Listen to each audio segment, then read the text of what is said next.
ternyata kebiasaan merokok dan juga onani itu ada hubungannya sama masa kecil lu waktu SD.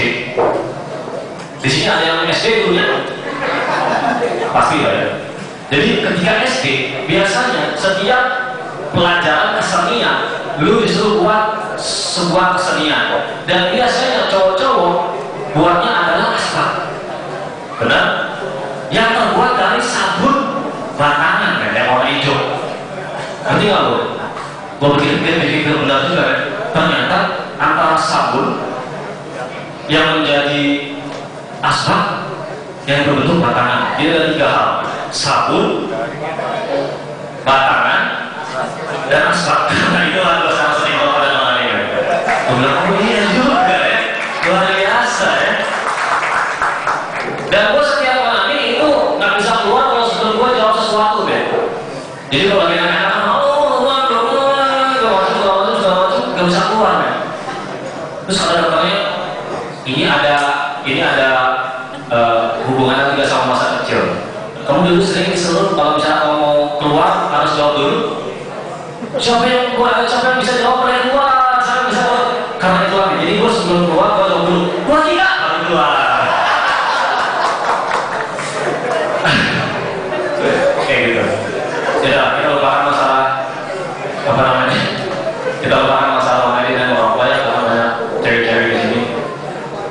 Tadi gue sebelum kesini sempat biasa kalau malam minggu, anak-anak malam minggu itu yang gaul-gaul kayak gue. Kalau di Bali itu cuma 2 ada tempat tujuannya. Yang pertama adalah pantai, yang kedua mall, yang ketiga mall di pinggir pantai. Ya kan? Gue kesana biasa. Gue herannya gue setiap ke satu mall itu yang paling gue cari adalah di bagian celana dalamnya. Entah kenapa gitu. Karena gue dari dulu bete banget itu sama manekin yang nunjukin kayaknya punya dia lebih banget gitu. Lu pernah nggak manekin ketika lo mau beli celana dalam kan? Lu pasti ingat ada manekin yang kadang-kadang berdirinya begini ya kan? Pakai celana dalam doang dan dia lebih banget. Dan gue suka berkata gitu. Oke, punya lu mau berdiri, tapi nggak bisa bergerak kayak punya gue.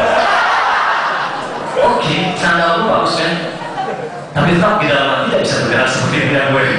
Terus gue bilang sama cewek saya jangan lihat bentuknya, lihat bayangannya kayak punya gue. Soalnya punya gue itu kecil, panjang.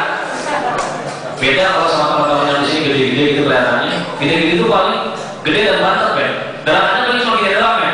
Kalau punya gue kecil, panjang, gede enak tuh. Bisa nyampur, bisa nangkep angin, sampai geraknya tangan. Enak gitu. Dan sebetulnya gue nggak percaya ya kalau sekarang itu teman-teman mungkin di Bali terutama itu banyak banget mitos-mitos yang menurut gua aneh. Contohnya gua punya keyboardis, ada yang tahu ini gua senang band. Ada yang tahu nama band gua?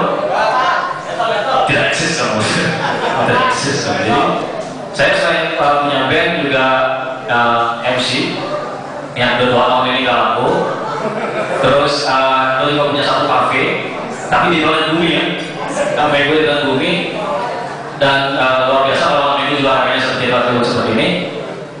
Terus di band gue itu ada keyboardis gue namanya Alvan. Si Alvan ini rambutnya botak nih, jadi mana-mana rambutnya botak. Dan suatu saat karena dia udah lama nikah, akhirnya dia punya anak. Anaknya ini apa namanya disayang banget gitu, masih dalam kandungan sayang banget. Dan dia percaya dengan mitos, lu nggak boleh cukur rambut lu. Ada apa nih? Terus gue tanya, men, lu kenapa harus gondrongin rambut gitu? Kata dia, biar anak gue nanti rambutnya nggak tipis. Gue lihat kan, rambut tuh benar, men. Oke, kemudian juga turunnya tuh bapaknya benar gitu kan?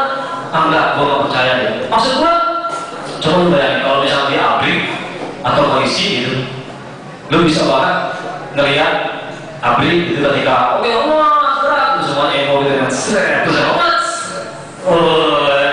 dan untungnya kebiasaan ini tidak diikuti oleh setan kan? Kalau tradisi-tradisi mitos seperti ini yang aneh-aneh diikuti setan, ini pasti lu bisa lihat namanya tuyul rambutnya emo, ya kan? Tuyul rambutnya gondrong, ya kan? Terus tuyul kalau disuruh nyuri sama majikan, coba muncul di uang 50.000. Kata tuyulnya, enggak pak, di luar lagi hujan, saya tidak bisa rebonding. Itu bahaya. Dan yang paling aneh, mitos kalau misalnya lu misalnya, kita tahu nggak? Ya kan biasanya, kita tahu nggak? Itu mahal namanya jelek banget. Jipin 3 kali gitu kan, tidak tahu jipin 3 kali gitu kan. Buat apa sebenarnya gitu? Men tuh orang kok jalannya aneh-aneh. Mudah-mudahan nanti anak gue kayak gitu jipin ke bawah lagi. Dan misalnya lu sekarang ada di Timur Tengah, di padang pasir, terus lu ngomong sama teman lu, men, lu masih ingat nggak guru kita mukanya agak hancur itu? Ya Allah, itu jipinnya kemana soalnya? Pasir semua. Ya kan? Kenapa kamu harus percaya seperti itu gitu? Itu tuh sebenarnya mitos yang salah, men. Itu mitos yang salah, kamu jangan ikutin seperti itu, oke? Yang mudah-mudahan juga nanti kalau saya punya anak, kamu tidak seperti itu, oke? Yang penting saya bagi di media faktor. Dan kalau lu perhatiin yang sering-sering ketok, ini pasti jarinya hitam, men. Dan lu bisa kategorikan dia di dalam aliran ketok jihad, men. Lu pernah lihat teman-teman kita yang muslim, gua muslim, itu anehnya apa? Kalau dia kelihatan fanatik itu ada hitam-hitam, ya. Dia biasa kelihatan, ya kan? Bisa kadang-kadang teman-teman gua ada sengaja, men, wah lu sekarang ada supaya gua emang di rumah gua kalau sholat sampai sekarang bawahnya bukan ubin, bawahnya semen. Jadi kalau apa sholat itu tidak pakai, Allah. Udah ngapain? Ya kan? Biar kelihatannya itu ada 3, men.